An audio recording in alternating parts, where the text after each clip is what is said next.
¿Qué es lo que estamos estudiando hoy para los que de pronto no se hayan metido?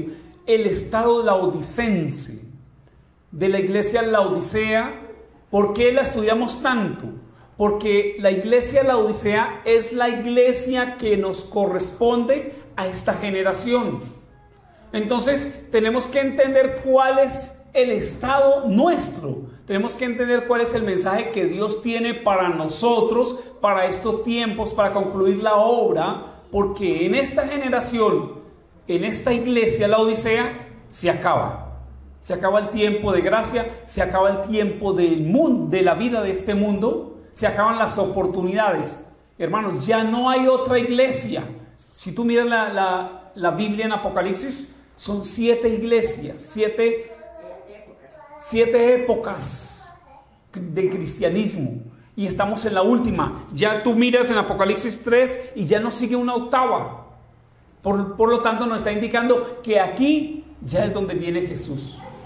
En Apocalipsis 3:14 vamos a leer, quiero leer primero para que entendamos cuál es el estado laodicense. ¿Qué es la Odisea? La Odisea es la iglesia que nos corresponde a nosotros, que era una ciudad sí, pero es la iglesia de la Odisea, y tenemos que entender la visión que nos da el Señor, o sea, una radiografía o un dictamen que el Señor nos da a nosotros, no a una iglesia anterior, no a la futura porque no la hay, a la Odisea que es nosotros. Antes de empezar allá, quiero compartir este texto de Espíritu Profecía en Testimonios para la Iglesia, tomo 1, página 171, dice lo siguiente: vi que el testimonio que se dio a la iglesia de la Odisea también se aplica al pueblo de Dios actual. Ese testimonio que se dio en el año, en el primer siglo, ¿es el primer siglo? No, fue en el 300, no. ¿El testimonio de la Odisea? Sí, el de la Odisea. Fue en el año, yo lo tenía aquí, 261 en la ciudad, al 245. Es el mismo testimonio que se aplica para la iglesia de nosotros. O sea, lo que le digo a esa iglesia, cómo estaba, es nuestra misma situación, y es preocupante. Es preocupante, es como cuando vamos donde el médico y el médico no te manda tranquilo, sino que te dice, estás enfermo de esto y la medicina es esta. Yo me voy preocupado para mi casa, pero con algo de alivio, sabiendo que hay un remedio, un medicamento. De la misma forma es el testimonio del testigo fiel y verdadero a la iglesia de la Odisea. Versículo 14 dice: escribe al ángel de la Odisea, así dice el amén, el testigo fiel y verdadero, el origen de la creación de Dios. Nos está diciendo que lo que vamos a acabar de leer, lo que vamos a empezar a leer, lo dio nada más nada menos que el testigo fiel y verdadero, que es Cristo Jesús, el principio de todas las cosas. Y si Él lo dio, hermanos, así es. Versículo 15 dice, nos dice Jesús: conozco tus obras, que no eres ni frío ni caliente. Ojalá fueses frío o caliente, porque eres tibio, ni frío ni caliente, estoy por vomitarte de mi boca. Ese es el primer dictamen que el Señor nos dice, que no estamos ni fríos ni calientes, sino que estamos tibios, y por lo tanto está con ganas de vomitarnos de su boca. En otras palabras, está por descartarnos como pueblo de Dios. Si notan que el mensaje que le dio a la Odisea, ese primer mensaje, porque el segundo es el siguiente. Versículo 17, tú dices, o sea, nosotros. ¿Quién es la Odisea? Yo. Tú eres la Odisea. Mire lo que te dice Jesús. Tú dices, yo soy rico, estoy enriquecido y nada necesito, y no conoces que eres un cuitado, miserable, pobre, ciego y desnudo. Primero, es un mensaje duro que le da a la iglesia de la Odisea. Y Jesús utiliza lo que leía nuestro hermano Fabio ahora, ¿sí? Como el entorno. Utilizaba el colirium, porque allí habían fábricas de colirium. Utilizaba lo de vestiduras blancas, porque allí se confeccionaban textiles. Utilizaba lo de la riqueza, porque era una ciudad muy próspera, muy rica, y por lo tanto el Señor utilizó el entorno para que la gente entendiera el mensaje que Él les quería dar. A las 7 iglesias, a cada una le dio un mensaje. Y a todas, a las 6 anteriores, le dio mensaje de reproche, pero también le dio mensajes buenos. Por decir algo, a Éfeso le dijo que era una iglesia perseverante y valiente. A Esmirna le dijo, eres rica espiritualmente. Mira la diferencia de esa riqueza a la que le dice a la Odisea, porque a la Odisea le dice que eres pobre. A Pérgamo le dice que eres fiel a mi nombre. A Tiatira le dice que tienes amor, servicio, fidelidad y perseverancia. A Sardis le dice que está muerta, pero aún algo queda. A Filadelfia le dice, guardas mi palabra y no niegas mi nombre. Les dice a todas algo malo primero, pero les da también su parte positiva. Pero a la Odisea no encuentra nada bueno en la Odisea. No encuentra absolutamente nada bueno. Porque ella tiene el ego, lo que leía mi hermano, tiene el ego más alto que ella misma. Yo soy rico, me he enriquecido y nada necesito. Son palabras tan peligrosas. Y sin embargo, lo que decía ahorita, mi Jesús sigue ahí tocando. A pesar de que le estamos diciendo, no necesito de ti. Como estoy bien. Ese es el estado de la Odisea. Ahí mismo, en Apocalipsis 3:14 al 16, lo que leímos ahorita, Cristo menciona 3 grupos, 3 estados dentro de la misma iglesia. Dice el estado frío, el caliente y el tibio. Menciona 3 estados. El frío dentro de la iglesia, oiga, el frío es al que no le interesa absolutamente nada, pero ahí está. Encontramos de pronto personitas, hermanitos, en ese mismo estado. Están en la iglesia, pero no les interesa absolutamente nada, fríos. El caliente, absolutamente, son personas que trabajan, piden santidad y producen frutos. Afortunadamente hay caliente también. Y el tibio, que están en el medio, se sienten bien en el mundo, pero también se incomodan en el mundo. Se sienten bien en la iglesia, pero también se incomodan dentro de la iglesia. En unas palabras, están aquí por no dejar. Les gusta el mundo, pero hay algo en el mundo. Están estando allá, les dicen, no, hay que estar en la iglesia. Son personas que no disfrutan del mundo ni de la iglesia. Qué tristeza el estado de la tibieza, porque se van a perder de disfrutar, entre comillas, el mundo. Se van a perder por tratar de estar en la iglesia, pero están en la iglesia y no están bien. Y al final del tiempo se perderán. En el comentario bíblico adventista, en la página 777, dice lo siguiente: ¿por qué es preferible un estado de frialdad a uno de tibieza? Mira que Jesús decía, es mejor que seas fría a estar tibia, o que seas caliente a estar tibia. Es peligroso el estado de tibieza. Y lo triste es que es el estado en que estamos, de acuerdo a lo que dice el Señor. El Señor le agradaría que los tibios que manifiestan ser religiosos nunca hubieran mencionado su nombre. Son una carga continua para los que anhelan ser fieles seguidores de Jesús, pero al mismo tiempo son una piedra de tropiezo para los incrédulos. Un tibio, oiga lo que dice Espíritu de Profecía, un tibio le hace el daño grandísimo a la iglesia. Es tropiezo en la iglesia constantemente. Es el inconforme, es el que dice no hagamos, es el que por qué tenemos que hacer tantas vigilias, por qué tenemos que orar tanto, por qué tenemos que orar de rodillas. Es el que dice por qué tenemos que vestirnos de esta forma. Es que mi hermano es muy extremista, es muy fanático. Ese es un tibio. Es un típico laodicense, porque el laodicense es tibio. Es tibio. Y le hace daño a los de afuera, porque los de afuera van a decir, pero ¿cómo voy a entrar yo a esa iglesia viendo el estado de ese muchacho? Eso sí que lo he escuchado yo en muchas partes. ¿Cómo voy a ir a esa iglesia? No, ustedes son de la iglesia de tal. Sí, hermano. Ah, no, yo ya no quiero pertenecer. Así, ¿quién era el que decía? Gandhi era el que decía que me gusta Cristo, pero no me gustan los cristianos. Por algo era. ¿Sí? No permiten que los que están adentro tengan tranquilidad, den frutos, pero tampoco permiten que los que están afuera entren. ¿Cómo es que el Señor dice, ¿cómo es que el Señor nos dice, ojalá fueras frío? Fueras frío. Frío es perdido. Frío es un estado que está perdido. Pero ¿cómo es que el Señor puede decir, es mejor que estés en estado de perdido? ¿Saben? Cuando se está perdido, se reconoce que se está perdido y acepta la ayuda más fácilmente. Mientras que el que está tibio, ¿qué dice? ¿Qué decía el laodicense? Soy rico, me he enriquecido, ¿y qué? Y nada necesito. Mira que el estado ese de tibieza lo hace sentir bien en la iglesia.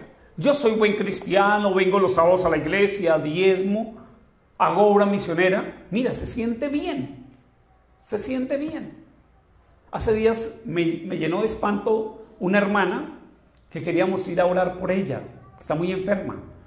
Y le dijo a alguien, no, yo no quiero que vengan a orar, yo no necesito que vengan a orar por mí. Y en estos días yo hablaba con ella, yo como si hago la obra misionera, yo visito constantemente. Es un laodicense totalmente. No necesita ni oración y se siente que hace todo correctamente. Es un estado demasiado peligroso. ¿Saben? En el libro de Lucas, en la parábola yo lo llamo de las 100 ovejas, ¿sí? Porque dice que la oveja perdida, pero en realidad menciona 100 ovejas. Dice que la perdida, ¿a cuál fue a buscar el pastor? Al Señor Jesús. ¿A quién fue a buscar el pastor? A la oveja perdida. Mira, ahí menciona los dos estados que Jesús quiere que tenga la Odisea: el frío y el caliente. El frío aquí, ¿quién representa? A la oveja perdida. Mira que fue a buscar a la oveja perdida, porque la oveja perdida está perdida y acepta ser encontrada. Y cómodamente dice en la parábola que dejó a las 99. ¿Por qué dejó a las 99? ¿Pero por qué las dejó? Porque estaban seguras. El pastor podía salir tranquilo, sin temor de que estas 99 se perdieran. Mira, dos estados: la perdida, que es la fría, y las 99 que vendrían siendo las calientes. Los dos estados que Jesús dice que es más fácil de alcanzar la salvación: o estando frío o caliente. Pero tibio no se deja encontrar. En Joyas de los Testimonios, en el tomo 1, en la página 477, dice: el mensaje de la Odisea se aplica a todos los que profesan creer en Cristo. La mayoría de ellos son tibios y solo profesan la verdad. Tienen el nombre de cristianos, pero no tienen nada de celo por su cristianismo. Es terrible cómo Espíritu de Profecía nos está diciendo, prácticamente nos está recalcando lo que ya el testigo fiel nos dijo: somos tibios, somos tibios. Mencionamos el nombre de cristianos, pero dice que no tenemos celo por nuestro propio cristianismo. La Odisea tiene una característica especial. En Apocalipsis 3:17, que es donde estábamos leyendo ahorita, dice: tú dices, yo soy rico, me he enriquecido y nada necesito, y no sabes que eres un cuitado, pobre, miserable, ciego y desnudo. 5 características que se relacionan con las condiciones de la ciudad de la Odisea. Dice que eres pobre. Mira, Jesús como confronta a una ciudad, a una iglesia, le dice: sos pobre. ¿No te das cuenta que eres pobre? Cuando abundaba la riqueza en la ciudad de la Odisea. Jesús no le quería decir que la riqueza le era suficiente. Para su espiritualidad estaban viviendo en una pobreza absoluta. ¿Cómo le dice que es miserable, que es ciego y que es desnudo, cuando la ceguera allí estaban las mejores clínicas? Y en la universidad de allí, dice que en una universidad o en un colegio de medicina que había, la especialidad era la óptica o la optometría. Y les dice, sin embargo, que es ciego. Y desnuda, cuando allí era donde mejor confeccionaban los textiles. Le estaba diciendo que la pobreza, la desnudez y la ceguera no era física, sino espiritual. La Odisea está en problemas porque cree que está bien, pero Jesús le dice que está mal espiritualmente. La peor condición de un cristiano es creerse buen cristiano. Cuando reconoce que es mal cristiano, que está desnudo, es donde Jesús viene, acude a la ayuda.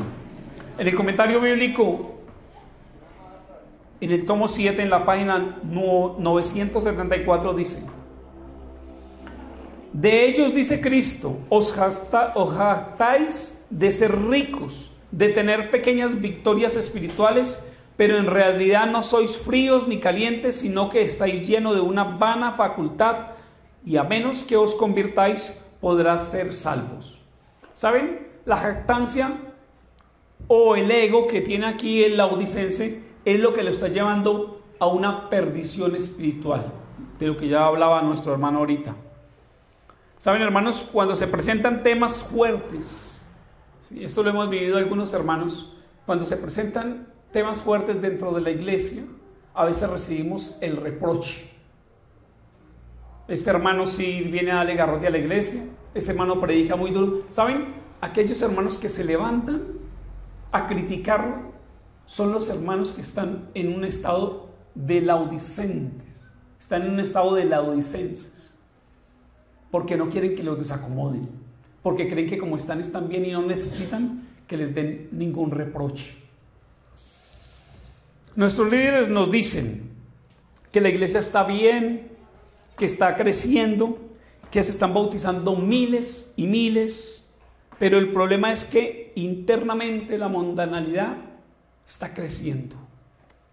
Yo le comentaba que día a Natanael de un video que yo no sabía que era viejito, de Ted Wilson, donde hablaba de la preocupación tan grande. Ted Wilson es el presidente de la iglesia a nivel mundial, y él hablaba y manifestaba la preocupación tan grande de la mundanalidad que ha entrado a la iglesia,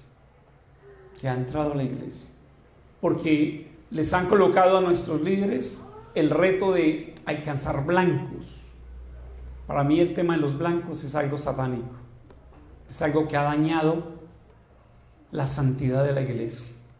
Se ha permitido entrar todo el que quiera con tal de alcanzar números, y se ha perdido el objetivo que Dios trazó.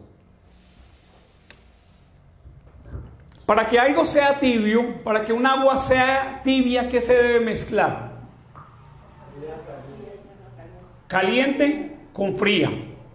Y si es en la parte espiritual, ¿qué tendríamos entonces que mezclar? Santidad con mundanalidad. Y eso le da un estado de tibieza espiritual.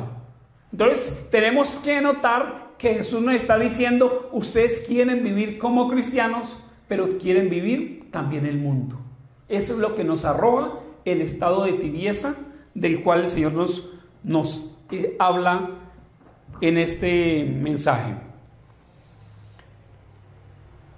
O sea, cuando nos habla de mezclar el mundo con la santidad, nos está hablando de cristianos mundanos. ¿Creen ustedes que hay cristianos mundanos en la iglesia?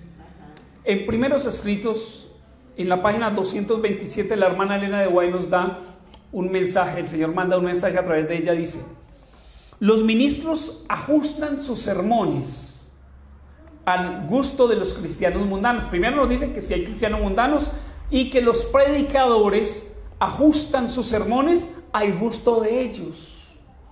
Dice: no se atreven a predicar a Cristo ni las penetrantes verdades de la Biblia, porque si lo hicieran, estos cristianos mundanos no quedarían en la iglesia.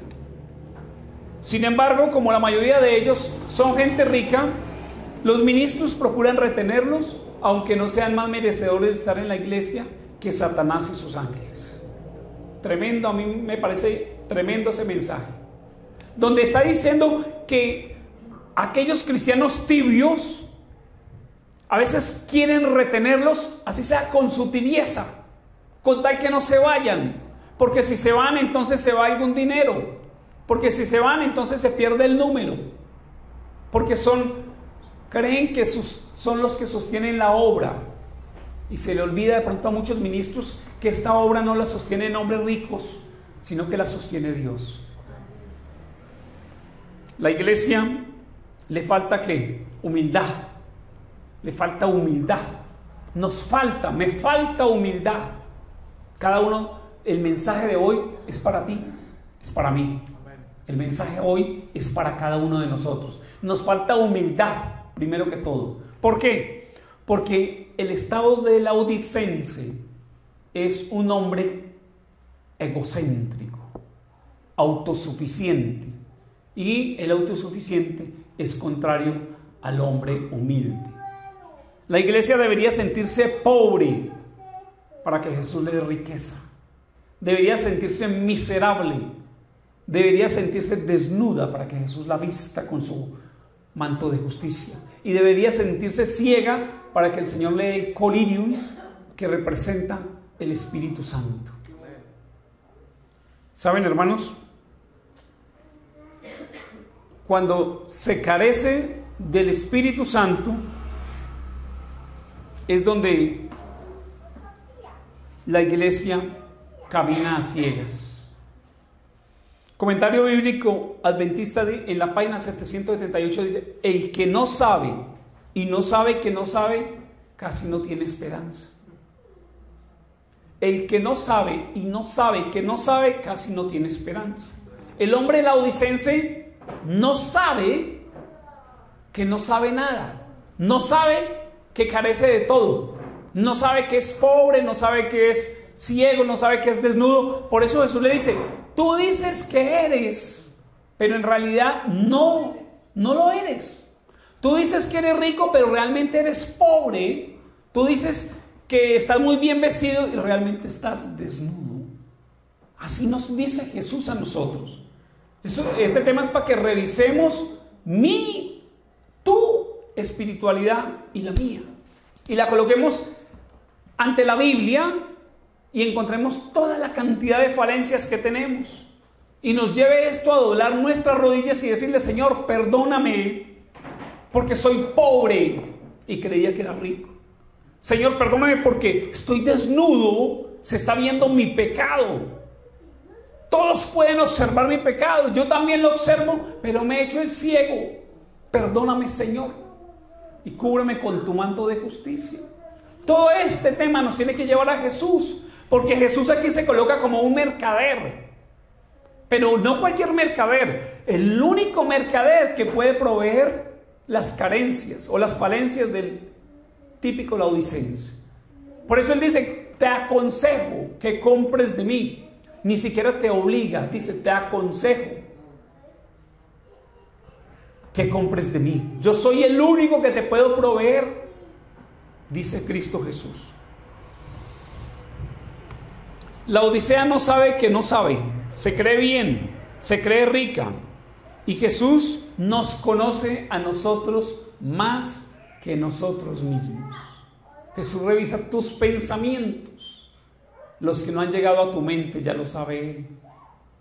Por eso tenemos que tomar el consejo que Él nos da. En Apocalipsis 3:18 ahí mismo, en el 3:18 dice: por lo tanto, te aconsejo que compres de mí oro afinado en fuego para que sea rico, vestidos blancos para cubrir la vergüenza de tu desnudez y colirio para ungir tus ojos y puedas ver. Jesús se presenta como el único proveedor de nuestras necesidades. En Joyas de los Testimonios, en el tomo 1, en la página 478, nos habla acerca de la fe y el amor. Dice: la fe y el amor son el oro puro, o las verdaderas riquezas que el testigo fiel le aconseja a los tibios que compren. Vuelvo y repito: el amor y la fe son el oro puro, o las verdaderas riquezas que el testigo fiel le aconseja a los tibios que compren. Entonces, cuando el Señor dice: te aconsejo que compres de mí oro refinado en fuego, está diciendo el Señor: te aconsejo que de mí compres fe y amor. Solo en Jesús la encontramos. En el mundo no lo encontramos. No encontramos fe, no encontramos amor en el mundo. Apocalipsis 3:18 también dice, también aconseja que compre vestiduras blancas.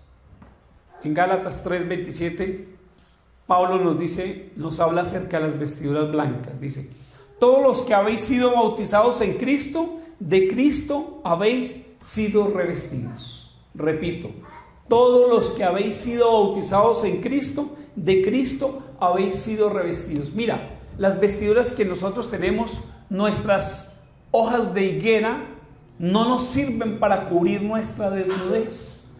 O sea, nuestras propias obras no nos justifican. Y solamente cuando somos bautizados, somos revestidos de Cristo Jesús. Cristo Jesús es el único que nos puede proveer la salvación.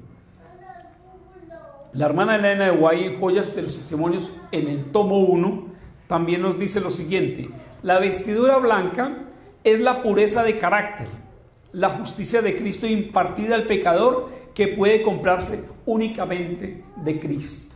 La vestidura blanca es la pureza de carácter. Y recuerde que el mismo Espíritu Profesional dice que lo único que podemos llevar al reino de los cielos es ¿qué? Nuestro carácter. Entonces dice que solamente lo podemos adquirir en Cristo Jesús. No hay una universidad, no hay un colegio, no hay nadie que nos pueda vender aquí un carácter, sino Cristo Jesús, que nos lo ayuda a moldear cuando permitimos que Él habite en nosotros. También en el versículo 18 Jesús pide que compre colirium.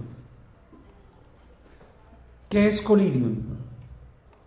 El Espíritu Santo. Representa el Espíritu Santo. En Juan 16:8 dice: cuando venga el Espíritu de verdad, Él nos convencerá de pecado, de justicia y de juicio.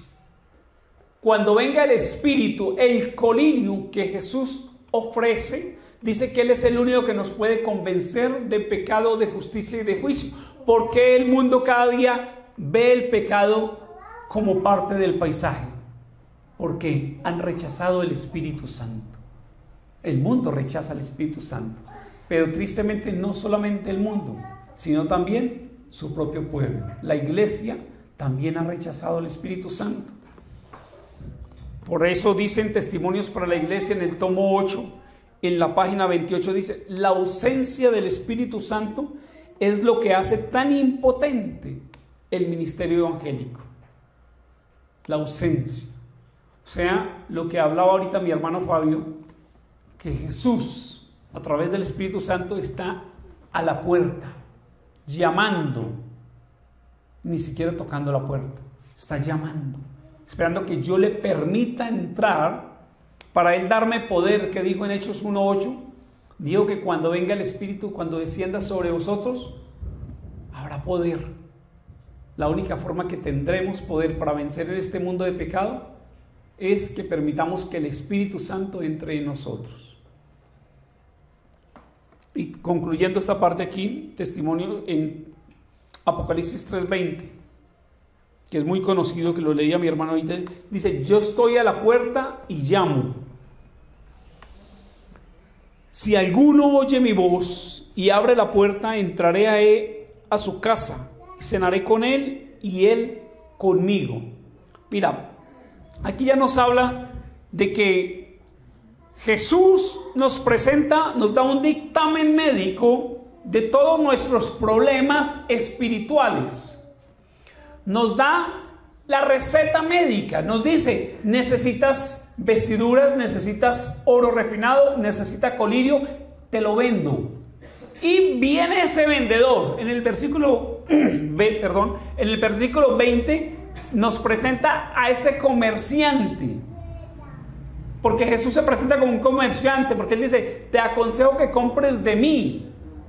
Y ahí está la puerta para darte los productos que necesitas para tener un reavivamiento y una reforma espiritual. Está la puerta, está llamando. Tristemente nos dice, ya en el comentario bíblico nos dice que esa parte donde dice que está a la puerta y llama, manifiesta en el comentario bíblico que dice que si alguno oye mi voz, se refiere a que muy pocos aceptan que Jesús entre a sus corazones.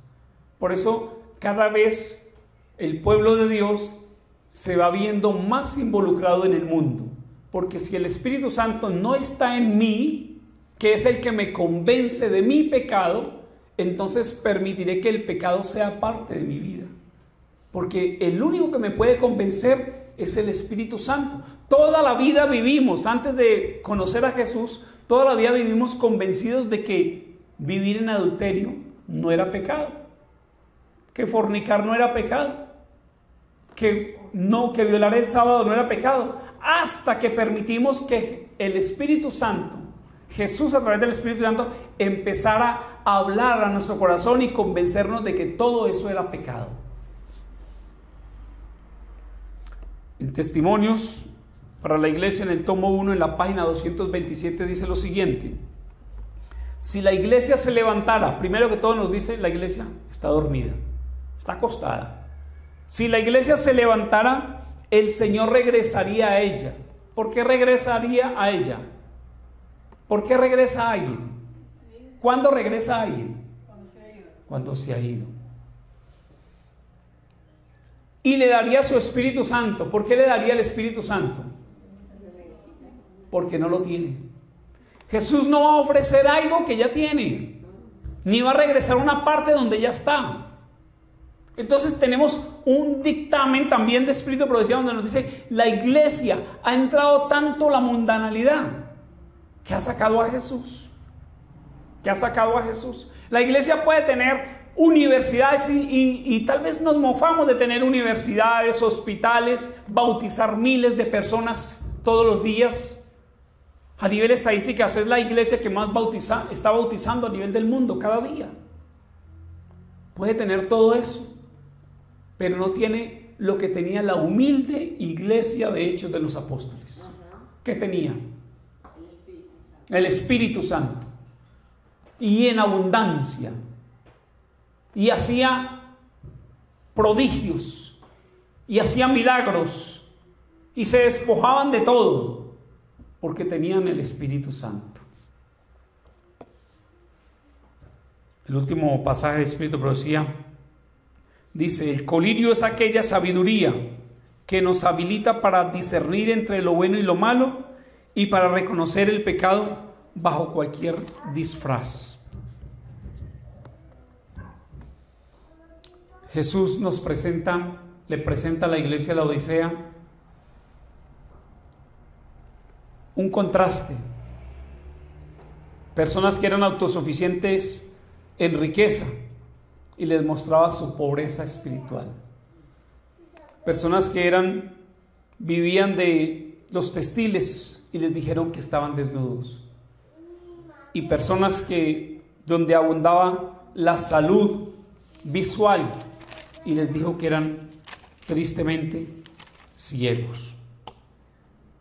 ¿Saben? Cerremos con esta reflexión. Mateo 6:33, ¿qué nos dice?